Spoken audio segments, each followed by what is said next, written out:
The hall was old, older than most of the species that sat in it, and it smelled like dust and power, and the faint chemical tang of 1,000 different atmospheres mixing together in one sealed room. Ambassador Vorethi San of the Chelani Dominion stood near the entrance and let his compound eyes sweep across the vast amphitheater of the Galactic Concord on Velathos Prime, where 4,312 seats curved upward in great spiraling rows like the inside of a seashell, carved from stone and light. Most of those seats were full today, filled with diplomats and representatives from across the known galaxy, creatures of every shape and color and biology imaginable, and the noise of their conversations rose and fell like waves crashing against a shore made of whispers. But San was not looking at any of them. He was looking at seat 4109.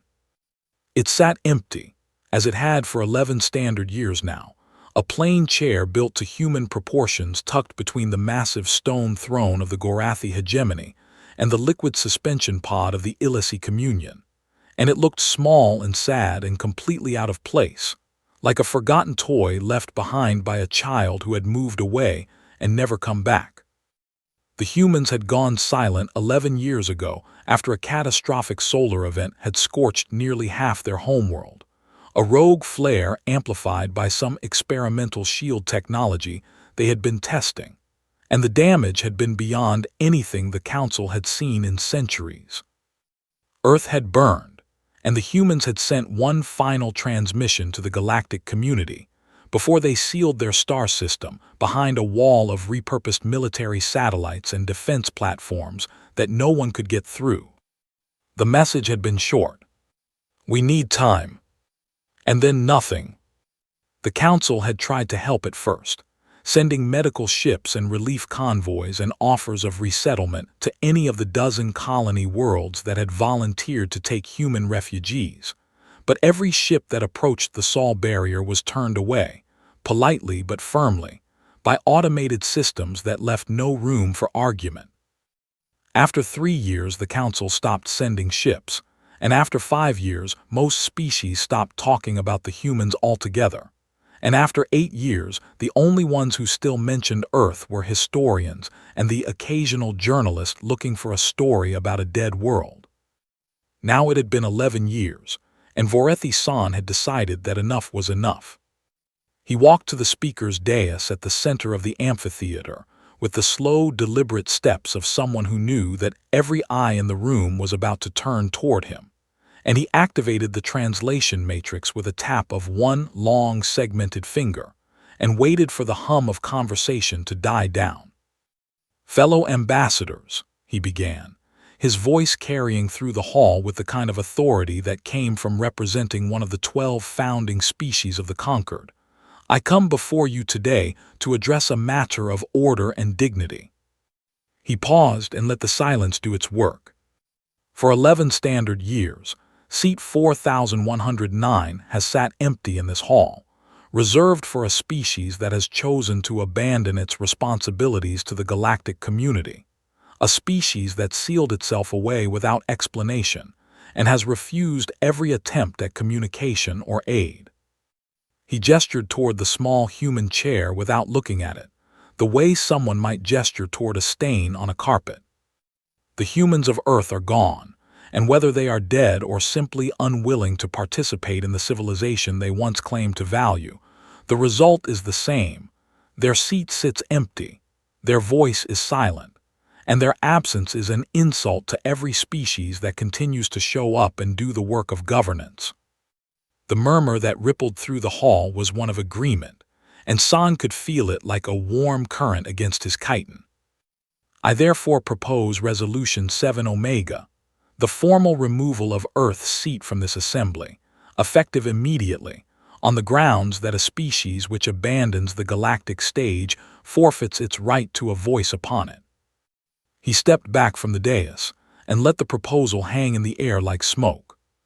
The debate that followed lasted 6 hours, though San had known from the beginning how it would end because he had spent months building the coalition, trading favors and making promises, and quietly reminding the major powers that an empty chair was a symbol of weakness. a suggestion that the conquered could not even keep its own members at the table. The opposition was small but vocal.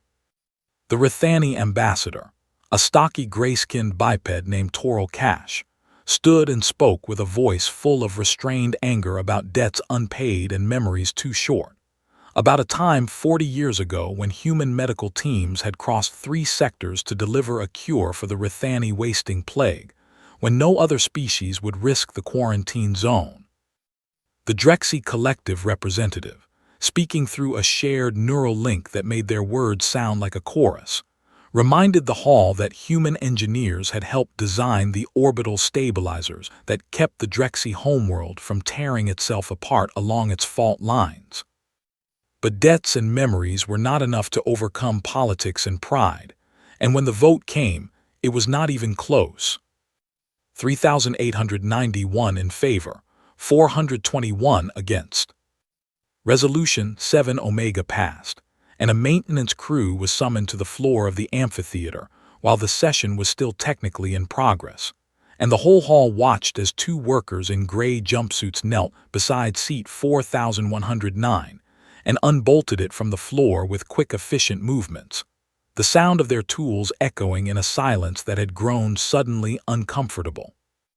They carried the chair out through a service door, and the last thing San saw before the door closed was one of the workers holding the chair under his arm like it weighed nothing at all.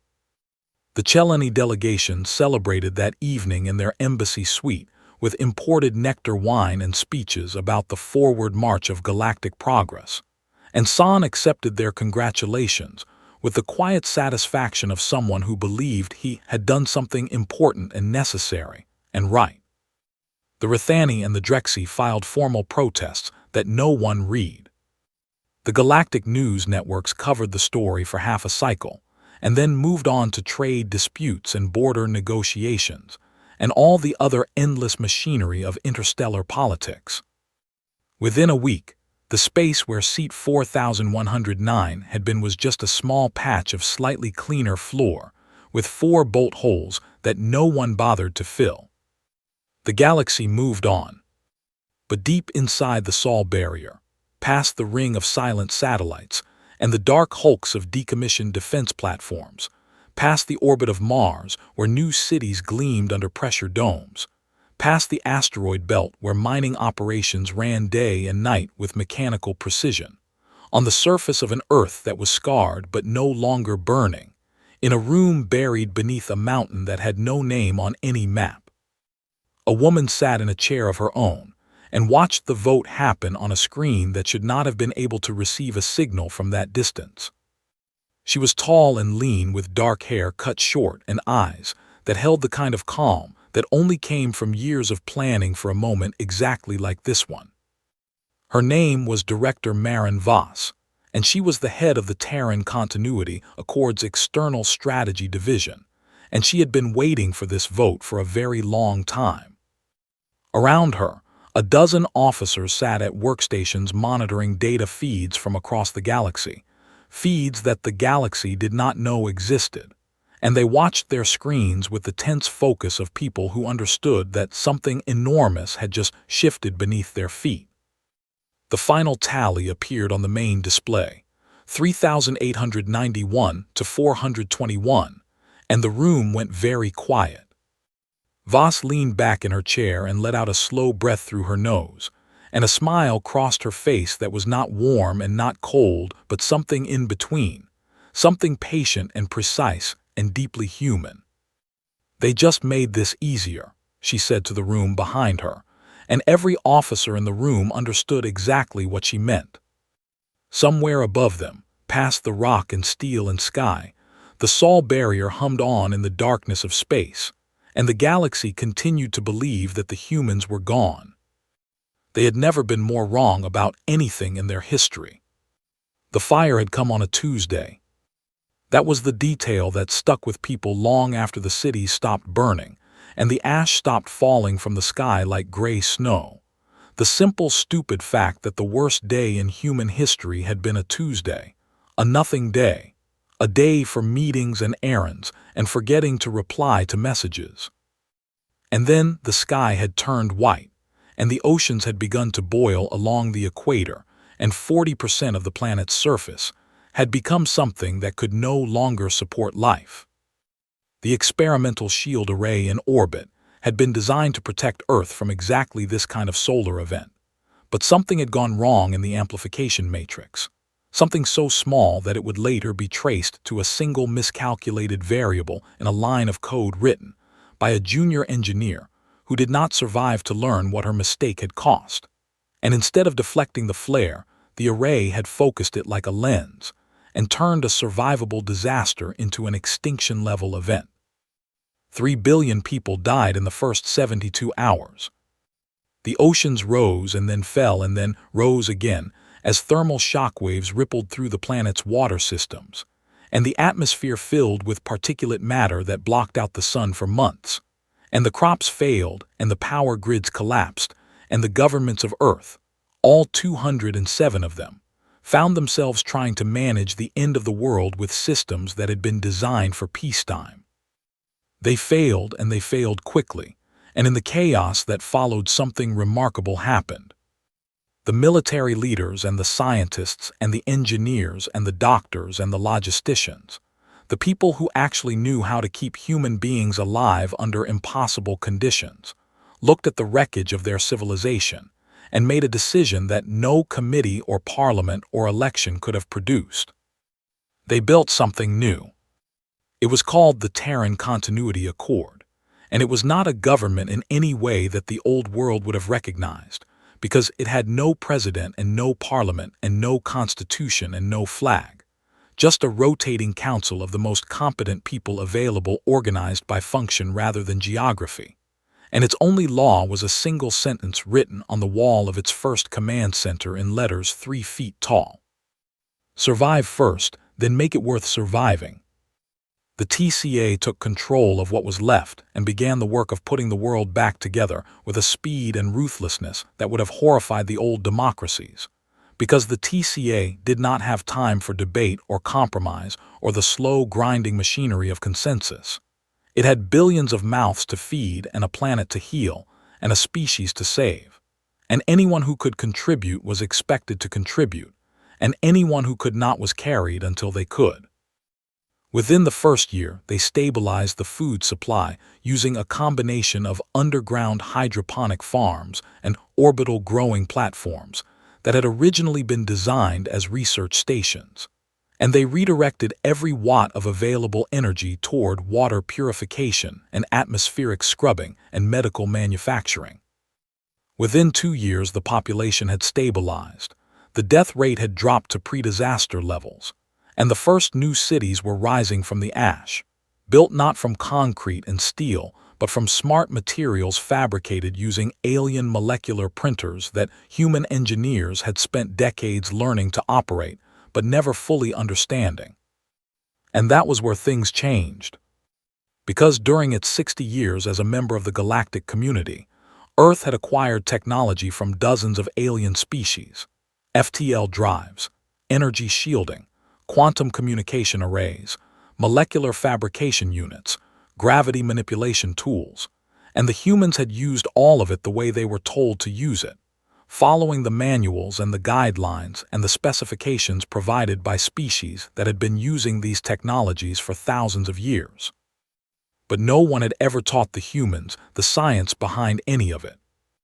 The alien species of the conquered had a policy, unwritten but universally understood, of sharing tools but not knowledge, of giving the younger species the ability to travel and communicate and build without ever explaining the principles that made those abilities possible, because knowledge was power, and power was something the founding species preferred to keep for themselves. The humans had accepted this arrangement because they had no choice, and for 60 years they had been good, obedient students who used their borrowed tools and said thank you and never asked too many questions. But now they were alone behind the Sol barrier with a broken world and borrowed tools, and absolutely nothing left to lose. And the scientists and engineers of the TCA looked at those alien technologies and asked the questions they had never been allowed to ask before. How does this actually work? And then they took everything apart. It took them 3 years to fully reverse engineer the Chelany FTL drive, and when they were done, they did not just understand it. They understood why it was limited and how to make it better, and the improved version was twice as fast and used a third of the energy. It took them 2 years to crack the Gorathi energy shielding system, and the human version could absorb 4 times as much punishment before failing. It took them 18 months to decode the Rithani quantum communication protocols, and the human redesign could transmit across distances that the Rithani had believed were physically impossible. Every piece of alien technology that humanity had ever been given was dismantled and studied and understood, and then rebuilt from the ground up, better and faster and more efficient, because the humans were not smarter than the other species of the galaxy, but they were desperate, and desperate minds see solutions that comfortable minds cannot even imagine. And then they did something no other species had ever done. A team of physicists working in a lab buried beneath the ice of Europa made a breakthrough that would have sent shockwaves through the galactic scientific community if anyone outside the Sol system had known about it. They cracked dimensional fold technology, a theoretical concept that every major species had studied and abandoned as impossible, and they turned it into a working drive system that allowed a ship to step outside of normal space entirely and reappear at any point in the galaxy instantaneously. No FTL lanes, no navigation beacons, no detectable energy signature. A ship could simply appear anywhere, without warning, and disappear again before anyone knew it had been there.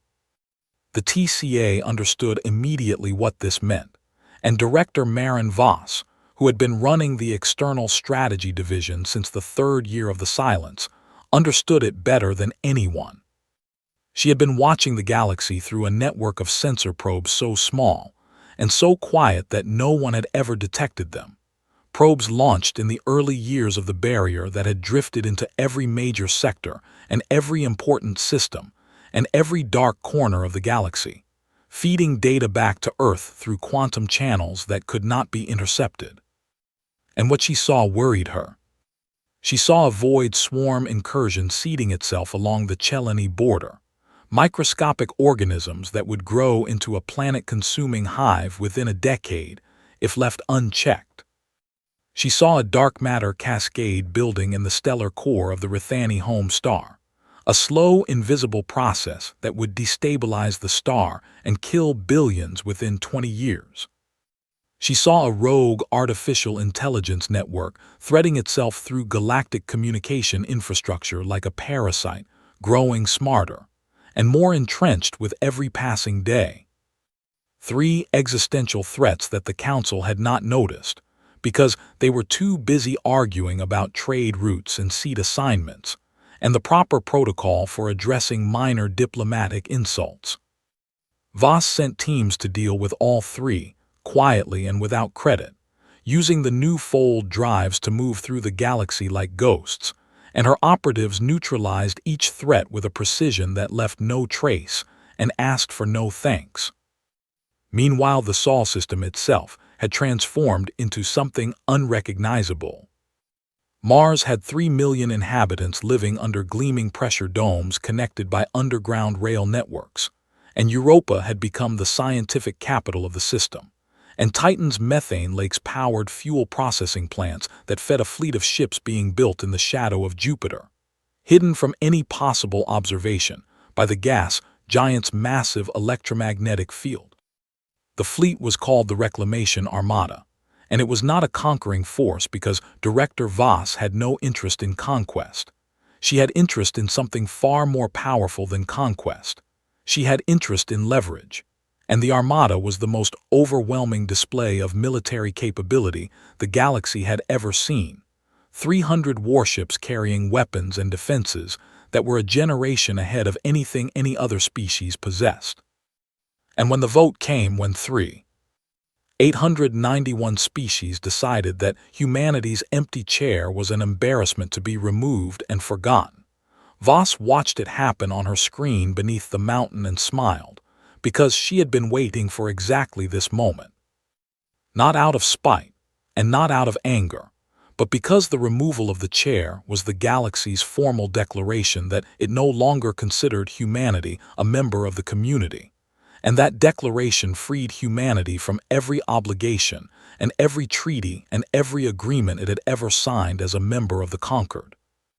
The galaxy had just untied the last rope, holding Earth to the rules of a game that Earth had already outgrown. Voss stood before the combined command staff of the TCA in a briefing room carved from the bedrock of a mountain that had survived the fire, and behind her a display showed the Sol barrier, the ring of satellites that had kept the galaxy out for 11 years, humming quietly in the void. "They removed our chair," she said, and her voice was calm and clear and carried the weight of 11 years of preparation. "They think we are dead or broken or irrelevant, and tomorrow we remind them what humans do when the universe tells us to lie down." She pressed a command into the console at her side. Somewhere far above, for the first time in 11 years, the Sol barrier powered down, and the stars beyond it burned bright and unobstructed, and the road to the galaxy lay open. The silence was over. The first sign came 6 weeks after the vote, in a stretch of empty space along the outer rim that nobody important ever visited, and it was so small and so brief that it almost did not get reported at all.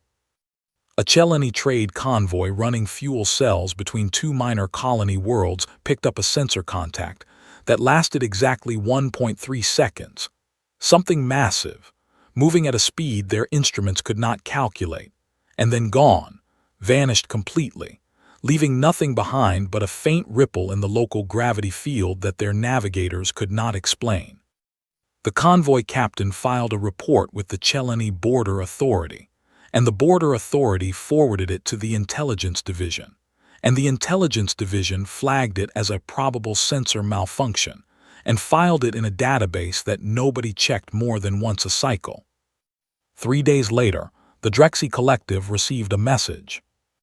It arrived on a communication channel that had been dormant for over a decade, a private encrypted frequency that the humans had established during the Drexy Orbital Stabilization Project 40 years ago, as a direct line between Earth's engineering core and the Drexy government, a line that both sides had agreed would remain open for emergencies even after the formal project ended.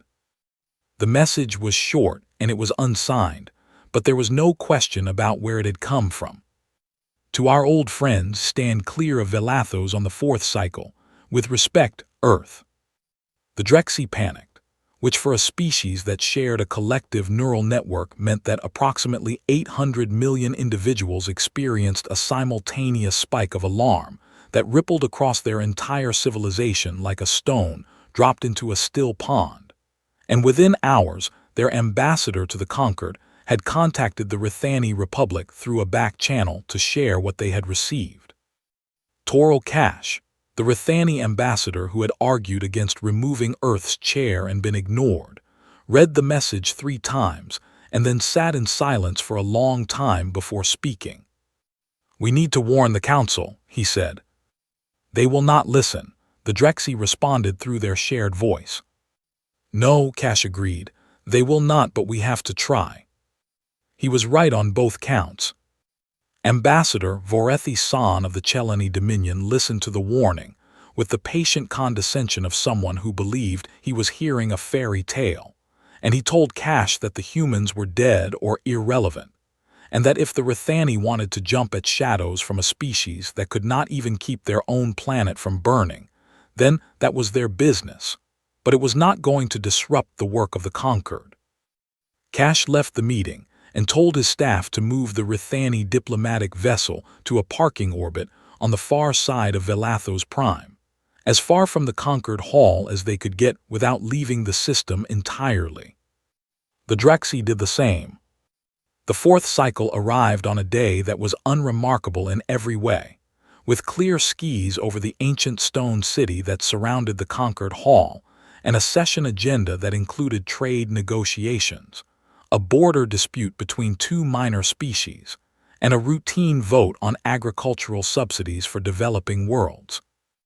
The amphitheater was full, all 4,311 remaining seats occupied, the noise of conversation filling the vast space like the hum of a living machine.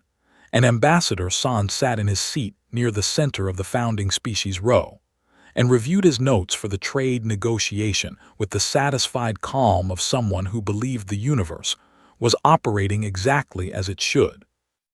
At precisely the third hour of the session, every light in the conquered hall went out. Not dimmed, not flickered, but out, completely and instantly, as if someone had reached into the building's power systems and simply turned everything off at once. The holographic displays went dark, the translation matrices went silent, the environmental controls stopped humming, and for 3 seconds the most powerful political body in the galaxy sat in total absolute darkness and total absolute silence. 3 seconds is not a long time, but in a room full of 4,311 alien species who had never experienced a simultaneous systems failure in the entire 1,000-year history of the conquered, 3 seconds felt like an eternity. And in that darkness, there was a fear that was primal and universal. The fear of something unknown and powerful that had just demonstrated it could reach into the most protected building in the galaxy and turn off the lights whenever it wanted. Then a light appeared. Not the overhead lights, not the display systems, not any of the hall's built-in technology, but a single holographic projection that ignited at the center of the amphitheater on the speaker's dais, the circular platform at the very heart of the room that was reserved by tradition and by law for the founding species of the conquered, and had not been used by a non-founder in over 600 years. A woman stood there, projected in light so sharp and so clear that she looked almost solid, and she was tall and lean with dark hair and calm, steady eyes, and she wore a uniform that no one in the hall recognized, black with silver trim, and a symbol on the chest that looked like a planet with a ring of stars around it. Director Marin Voss of the Terran Continuity Accord looked out at 4,311 alien ambassadors, and did not raise her voice, and did not smile, and did not make any gesture that could be interpreted as either threatening or submissive. She simply began to speak. "My name is Marin Voss, and I represent the people of Earth and the Sol system, and I am here to show you something." The hall was so quiet that the faint hum of the holographic projector sounded like thunder. Voss raised one hand and the space around her filled with data, sensor readings, mission logs, star charts, biological analysis, structural engineering reports, a cascade of information that floated in the air like a constellation of evidence. 11 years ago, Earth went silent, she said, and in those 11 years, while this council debated trade routes and filed resolutions and removed chairs, the following threats emerged in your galaxy without your knowledge. She highlighted the first data cluster. A void swarm incursion seeding itself in the Chelani border regions. 37 colonial systems contaminated with dormant hive organisms that would have reached critical mass within 6 years, and consumed every inhabited world in the sector. Ambassador San's compound eyes went wide, and across the hall the Chelani delegation erupted into frantic whispered conversation. Voss continued without pausing.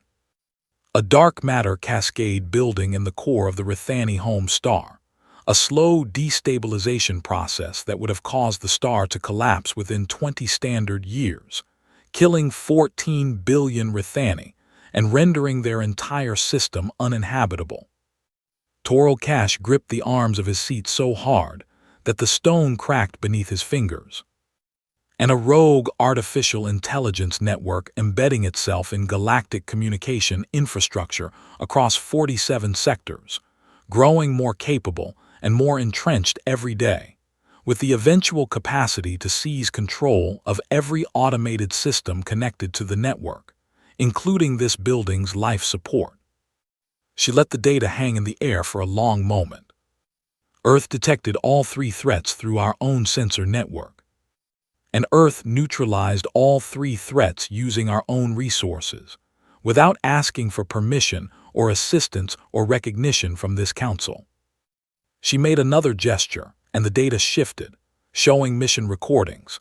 Human operatives in unmarked ships moving through Chelony space, burning out void swarm colonies with targeted energy weapons. Human scientists working in secret on the Rithani star. Human cybersecurity teams hunting the rogue AI through the galaxy's communication backbone node by node. Here is the proof, Voss said. Verified and independently verifiable by any species with the technical capacity to analyze it, which I expect you will want to do, and which I encourage. The silence in the hall had changed, had become something heavier and more complicated, something that sat on the shoulders of every ambassador like a weight they could not put down. Voss looked directly at the section of floor where seat 4109 had once been bolted, the small patch of cleaner stone with 4 empty bolt holes that no one had bothered to fill. "You removed our chair," she said, and her voice carried no anger and no accusation, just a statement of fact delivered with the kind of calm that was more unsettling than any shout. "That is fine. We do not need a chair. We never came here to sit." The hologram cut off, and the lights came back on as suddenly as they had gone out, and for a moment no one moved and no one spoke, and then the hall exploded into chaos. Thousands of voices shouting and demanding and questioning and accusing all at once, a wall of sound that shook the ancient stone of the amphitheater. Ambassador San sat frozen in his seat with his mandibles slightly open, and his compound eyes fixed on the empty space where the hologram had been. And for the first time in his long career, he could not think of a single thing to say. Outside the conquered hall, in the pale golden light of the Velathos afternoon, a Rithani diplomat named Sira Vek stepped out of a side entrance to get air because the noise inside had become unbearable, and she looked up at the sky to steady herself. She stopped breathing. In low orbit above Velathos Prime, visible against the blue-white sky like dark marks drawn by an invisible hand, 12 massive ships hung motionless in a formation that covered a quarter of the visible sky. They were human ships, each 1 kilometer long, built from dark metal that seemed to drink the light rather than reflect it, and they had not been there an hour ago, had not been detected by any orbital sensor or defense platform, had simply appeared as if they had always been there, and the universe had only just noticed. They did nothing. They made no transmissions, they powered no weapons, they launched no shuttles. They simply hung there in the sky above the most important political building in the galaxy, silent and enormous and impossible, and their silence said everything that needed to be said. Sira Vek stood in the golden light and stared up at them and felt something she had not felt since she was a child, a feeling she could not name, but that every species in the galaxy shared no matter how different their biology or their culture or their history. The feeling of being small in the presence of something vast. And above her, the human ships waited in the sky like patient gods, and the galaxy would never be the same again. The fracture began before the human ships even left orbit. Within hours of Director Voss's address, the 421 species that had voted against Resolution 7 Omega formed a loose coalition that called itself the Remembrance Bloc, and their first official act was to demand a full independent investigation into the 3 threats that humanity had neutralized. Because if what Voss had shown them was true, then the Conquered had not merely made a political error. It had failed at the most basic function of any galactic government, which was to keep its member species alive. Ambassador Toral Cash of the Rithani Republic stood in the center of the amphitheater the next morning with dark circles under his gray eyes, and a voice that shook not with fear, but with a fury he had been holding back for 11 years. "We were warned," he said. "We stood in this very hall and told you that removing that chair was a mistake, and you laughed at us. You called us sentimental. You said the humans were irrelevant, and while you were saying these things, the humans were saving your lives." The hall was only 2/3 full because many delegations had retreated to their embassies to consult with their home governments, and the empty seats made the amphitheater feel hollow and exposed, like a mouth with missing teeth. Ambassador San was present, but he had not spoken since the previous day, and those who looked closely could see that his mandibles had not stopped trembling since the moment the lights went out. The investigation took 4 days. Independent teams from 17 different species analyzed the data that Voss had provided, and every team reached the same conclusion. The data was authentic, the threats had been real, and the humans had neutralized all 3 without any detectable error or collateral damage. The void swarm organisms recovered from the Chelani border matched known biological profiles of one of the most dangerous hive species in galactic history, a species that had consumed an entire sector 8,000 years ago before being driven to extinction, or so everyone had believed. The dark matter readings from the Rithani home star showed a cascade pattern that 3 separate astrophysics teams confirmed would have led to stellar collapse within 18 to 22 years.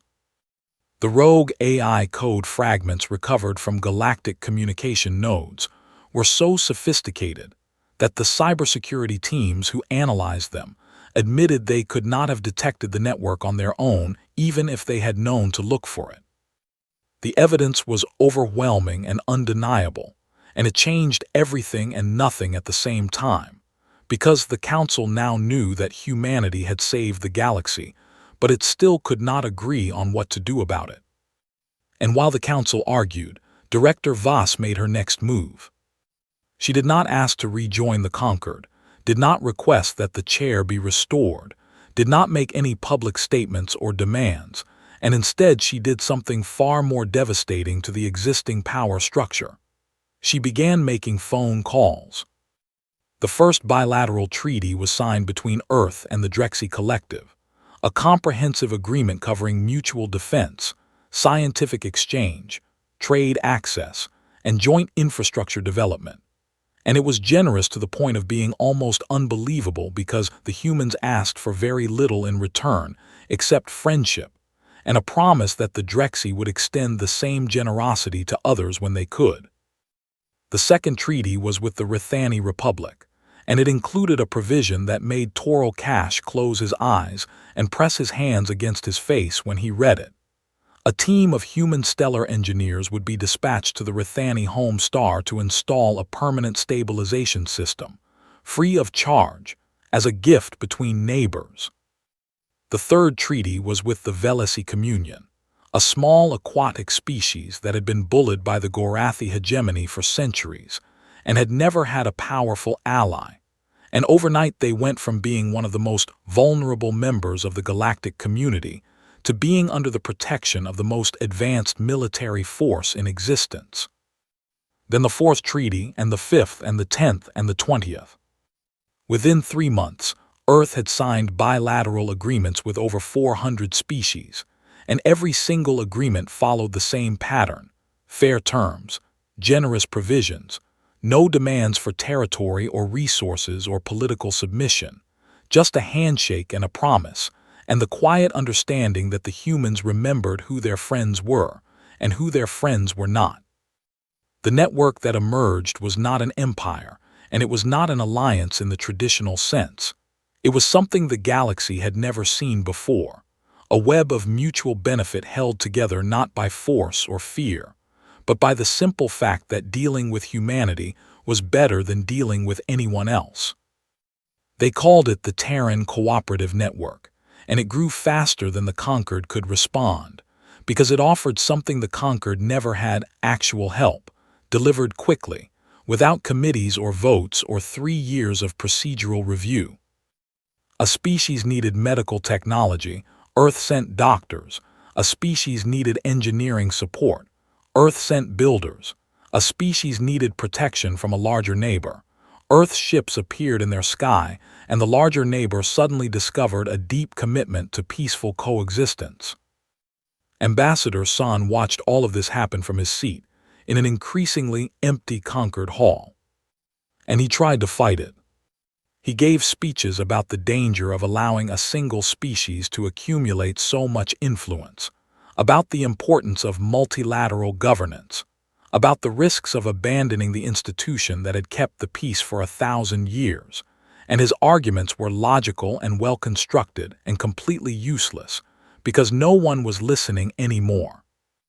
The species that had voted to remove the chair were now desperate to sign treaties with the people whose chair they had removed, and the humiliation of that contradiction was something that many ambassadors simply could not face, which meant they sent junior diplomats to negotiate with Earth, while they themselves pretended that nothing had changed.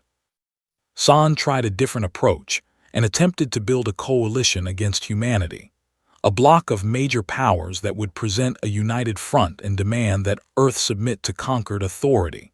But the coalition collapsed before it even formed because the intelligence report that destroyed it was leaked by someone San never identified. The report was from the Chelani High Command's own intelligence division, and it was dated 9 years before the present day. And it confirmed that the Chelani military had detected the void swarm seeding in their border regions and had chosen to suppress the information rather than admit to the conquered or their own population that they were vulnerable. The humans had not just saved the Chelani from the void swarm. They had saved them from a threat that their own government had known about and deliberately ignored. When the report became public, the political explosion within the Chelani Dominion was immediate and catastrophic, and 3 senior military commanders were arrested within a week, and the Chelani population's trust in their own leadership shattered like glass dropped on stone. San had not known about the suppression, but that did not matter because he was the face of the Chelani government's galactic policy and the face of Resolution 7 Omega, and in the eyes of the public, he was the ambassador who had thrown away the only species willing to do the hard work of actually protecting people. His approval ratings collapsed, his allies distanced themselves, and his own government began quietly exploring whether they could sign a bilateral treaty with Earth, without formally admitting that their most prominent diplomat had made the worst political decision in Chelani history. He refused to resign. He told himself that he was right, that the principles of multilateral governance mattered more than one species' dramatic return, that the conquered was still the legitimate voice of the galaxy. But every day the hall grew emptier, and every day another species quietly packed up its embassy on Velathos Prime and moved its diplomatic operations to the new TCN hub that Earth had established on a neutral world 3 sectors away.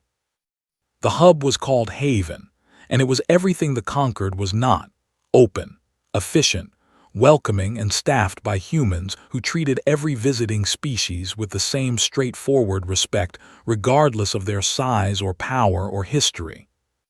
On a quiet evening 6 months after the return, San sat alone in the conquered hall after the day's session had ended early because there were not enough delegations present to reach quorum for the 3rd time that week. A junior aide entered and stood at a respectful distance and waited for San to acknowledge her. "What is it?" he said without looking up. 5 more species formally withdrew from the conquered today: Ambassador, the Telluri Federation, the Vraxan Compact, the... "I do not need the names." The aide hesitated and then spoke again, more quietly. "Ambassador, one of them was the Gorathi hegemony." San looked up. The Gorathi were one of the 12 founding species of the conquered, a civilization older than most star systems, and their departure was not just a political event. It was the sound of a foundation cracking.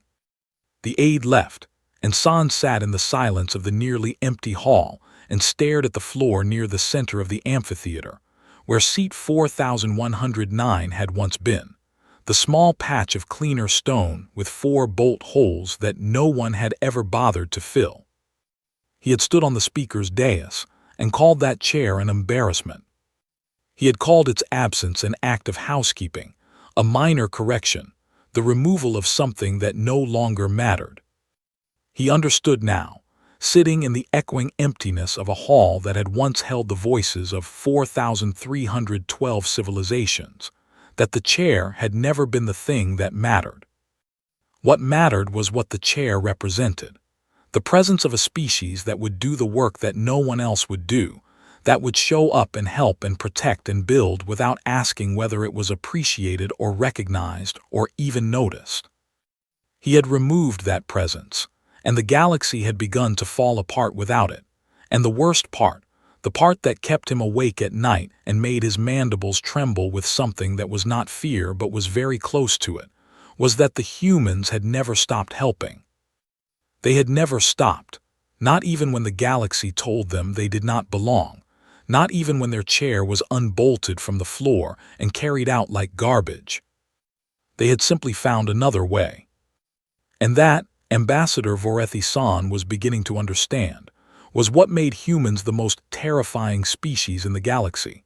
Not their ships, not their technology, not their impossible fold drives or their silent warships hanging in the sky like judgment. It was the fact that they could not be stopped from caring, and no amount of pride or politics or cruelty could make them stop. One standard year after the return, the Galactic Concord held a vote that everyone already knew the outcome of, in a hall that felt more like a museum than a seat of power. Fewer than 1,200 species remained as active members, down from 4,312 at its peak, and the amphitheater that had once thundered with the voices of the galaxy's greatest civilizations now echoed with the conversations of those who had stayed either out of loyalty or because they simply had nowhere else to go. The real work of galactic governance had moved elsewhere, to the Terran cooperative network that now connected over 3,000 species through a decentralized web of mutual aid and shared defense and open scientific exchange, with Earth at its quiet center, not as a ruler but as a hub, a place where problems were brought and solutions were found, and no one had to beg for help or trade their dignity for protection. The Concord still functioned in the way that old institutions always function when the world has moved past them. It passed resolutions that fewer and fewer species followed. It held sessions that fewer and fewer ambassadors attended, and it maintained the illusion of relevance through ceremony and tradition and the sheer weight of 1,000 years of history.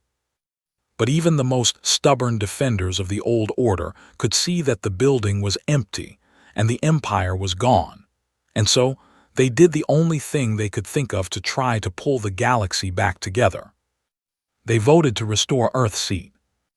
Resolution 12 Alpha passed unanimously among the remaining members, and the language of the resolution was careful and apologetic, and full of the kind of diplomatic phrasing that politicians use when they know they were wrong but cannot quite bring themselves to say so directly. A new chair was commissioned, and it was nothing like the simple functional seat that had once occupied position 4109. This chair was a work of art, carved from Velathos marble by the finest craftsmen the Concord could find, inlaid with metals from a dozen worlds, positioned not in the back rows where Earth's original seat had been tucked away, but at the front of the amphitheater in a place of honor among the founding species, because the Concord wanted the galaxy to see that it understood its mistake and was willing to correct it in the most visible way possible. The invitation was sent to Director Voss through every available channel, diplomatic courier, quantum communication, even a handwritten letter on physical paper delivered by a Rithani envoy, because someone on the Concord's protocol staff had read that humans considered handwritten correspondence to be a sign of special respect. Voss accepted the invitation, not to rejoin the Concord but to give one final address, and the news spread across the galaxy like light from a new star. On the day of the address, the Concord Hall was full for the first time in months, packed not just with the remaining member species, but with observers and journalists and diplomats from TCN nations who had come to see this moment with their own eyes. And the atmosphere was charged with something that was part anticipation and part dread, and part the strange electric feeling that comes when history is about to happen in front of you. Director Voss arrived in person this time, not as a hologram but in the flesh, walking through the main entrance of the conquered hall with a small escort of 4 human officers in the black and silver uniform of the TCA. She looked older than she had in the holographic projection a year ago, with new lines around her eyes and a streak of gray in her dark hair that had not been there before. And she walked with the careful, measured pace of someone who was very aware that the eyes of the galaxy were on her, and who intended to make every step count. The hall fell silent as she entered, a silence so complete that the sound of her boots on the stone floor was the loudest thing in the room, each footstep echoing off the ancient walls like a heartbeat. She walked past rows of alien ambassadors who watched her with expressions that ranged from awe to shame to curiosity to something that looked very much like hope, and she walked down the central aisle toward the front of the amphitheater where the new chair waited for her, gleaming in the light like a throne. It was beautiful, she had to admit that. The Velathos marble caught the light in ways that made it seem almost alive, and the inlaid metals formed patterns that told the story of humanity's membership in the galactic community, from first contact to the present day, and the craftsmanship was exquisite, every line and curve and detail a testament to the skill and care that had gone into its creation. Voss stopped in front of the chair and looked at it for a long moment, and then she reached out and ran her fingers along the armrest, feeling the cool, smooth stone beneath her skin. Then she turned to face the assembly. "I want to tell you about Earth," she said, and her voice was quiet, but it carried to every corner of the hall because the acoustics of the amphitheater were perfect, and because every being in the room was leaning forward to listen. 11 years ago, our sky turned white and our world burned, and we lost 3 billion people in 3 days. And for a while we thought that was the end of us, that we would join the list of species that had risen and fallen and been forgotten by a galaxy that had better things to remember. She paused and let the words settle. But we did not die, and the reason we did not die is not because we are stronger or smarter or braver than anyone else in this room, because we are not. We are just as fragile and just as foolish and just as afraid as any species that has ever looked up at the stars and wondered if they belonged there. The silence in the hall was absolute. The reason we did not die is because when everything was taken from us, when our cities were ash and our oceans were poison, and our governments were gone, and our future was nothing but darkness, we looked at each other, and we decided that we were not finished, not because we had evidence that we could survive, but because we refused to accept that we could not. She looked out at the assembly, meeting the eyes of species she had never spoken to, and species she had saved, and species she had never heard of, and her gaze carried no judgment and no anger, just a deep, steady warmth that was almost impossible to look away from. That is what humans do. We refuse. We refuse to die when the math says we should. We refuse to stop helping when the people we are helping do not want us.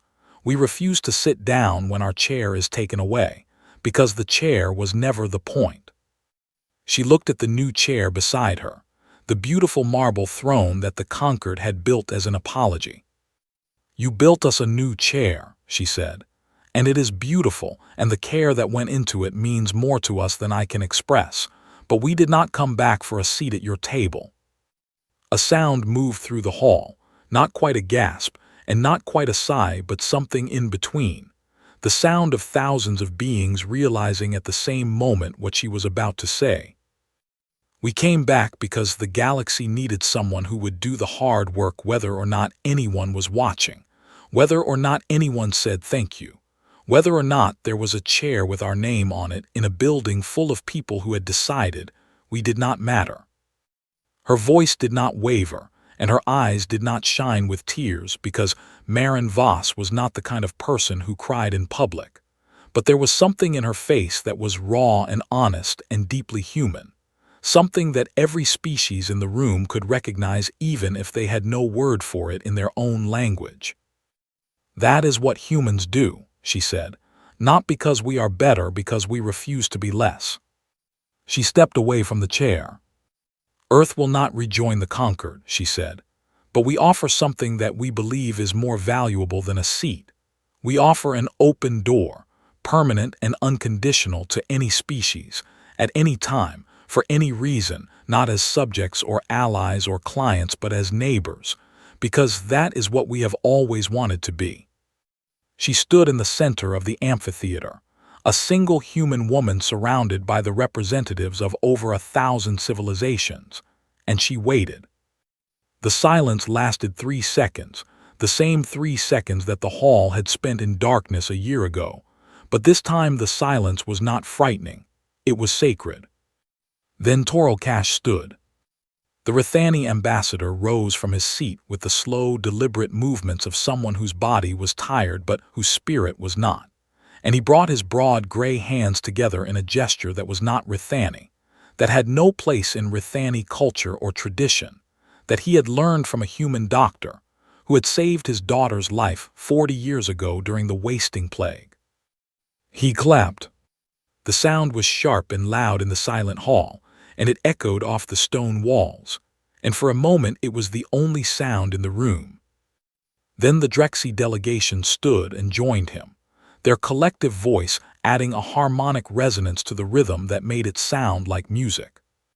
Then the Velasi, then the Rithani delegation, then dozens more, then hundreds, species rising from their seats one by one and bringing their hands or their appendages or their manipulator arms together in the human gesture of respect that they had all learned at different times and in different ways, but that they all understood.